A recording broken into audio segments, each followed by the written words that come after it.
1 Corinthians chapter 7. Now regarding the questions you asked in your letter. Yes, it is good to abstain from sexual relations. But because there is so much sexual immorality, each man should have his own wife, and each woman should have her own husband. The husband should fulfill his wife's sexual needs, and the wife should fulfill her husband's needs. The wife gives authority over her body to her husband, and the husband gives authority over his body to his wife. Do not deprive each other of sexual relations, unless you both agree to refrain from sexual intimacy for a limited time so you can give yourselves more completely to prayer. Afterward, you should come together again so that Satan won't be able to tempt you because of your lack of self-control. I say this as a concession, not as a command, but I wish everyone were single just as I am. Yet each person has a special gift from God, of one kind or another. So I say to those who aren't married and to widows, it's better to stay unmarried just as I am. But if they can't control themselves, they should go ahead and marry. It's better to marry than to burn with lust. But for those who are married, I have a command that comes not from me, but from the Lord. A wife must not leave her husband. But if she does leave him, let her remain single or else be reconciled to him. And the husband must not leave his wife. Now I will speak to the rest of you, though I do not have a direct command from the Lord. If a fellow believer has a wife who is not a believer, and she is willing to continue living with him, he must not leave her.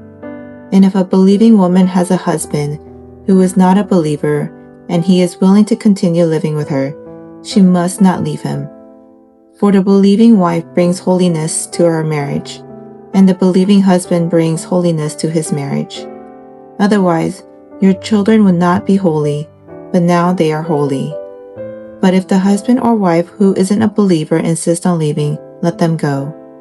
In such cases, the believing husband or wife is no longer bound to the other, for God has called you to live in peace. Don't you wives realize that your husband might be saved because of you?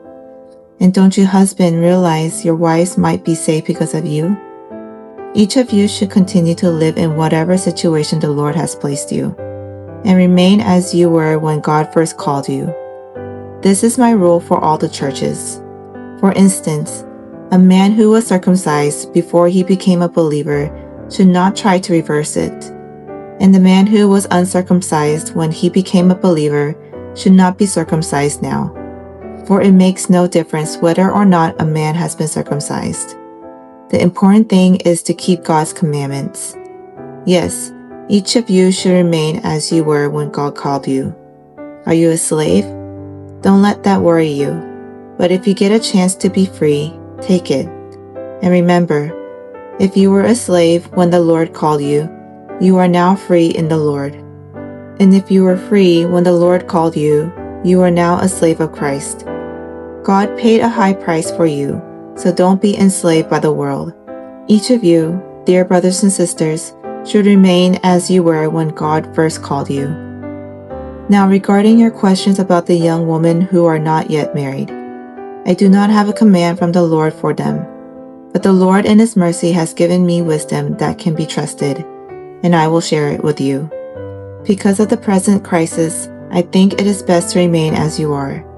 If you have a wife, do not seek to end the marriage. If you do not have a wife, do not seek to get married. But if you do get married, it is not a sin. And if a young woman gets married, it is not a sin. However, those who get married at this time will have troubles, and I am trying to spare you those problems. But let me say this, dear brothers and sisters, the time that remains is very short. So from now on, those with wives should not focus only on their marriage. Those who weep or who rejoice or who buy things should not be absorbed by their weeping or their joy or their possessions. Those who use the things of the world should not become attached to them, for this world as we know it will soon pass away. I want you to be free from the concerns of this life. An unmarried man can spend his time doing the Lord's work and thinking how to please Him. But a married man has to think about his earthly responsibilities and how to please his wife. His interests are divided. In the same way, a woman who is no longer married or has never been married can be devoted to the Lord and holy in body and in spirit. But a married woman has to think about her earthly responsibilities and how to please her husband. I am saying this for your benefit, not to place restrictions on you.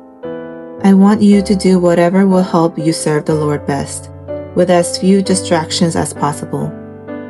But if a man thinks that he's treating his fiancée improperly and will inevitably give in to his passion, let him marry her as he wishes. It is not a sin.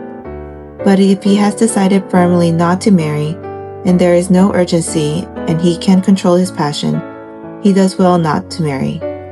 So the person who marries his fiancée does well, and the person who doesn't marry does even better. A wife is bound to her husband as long as he lives.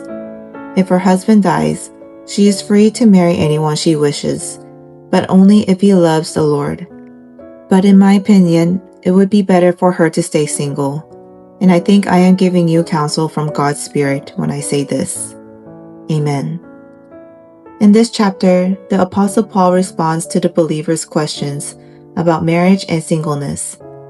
He says that both marriage and singleness are gifts from God and emphasizes that it is important for each person to live faithfully to the Lord in the position to which they have been called. In this chapter, what kind of attitude toward life does the Apostle Paul require of the believers? Remain faithful to God as you were called.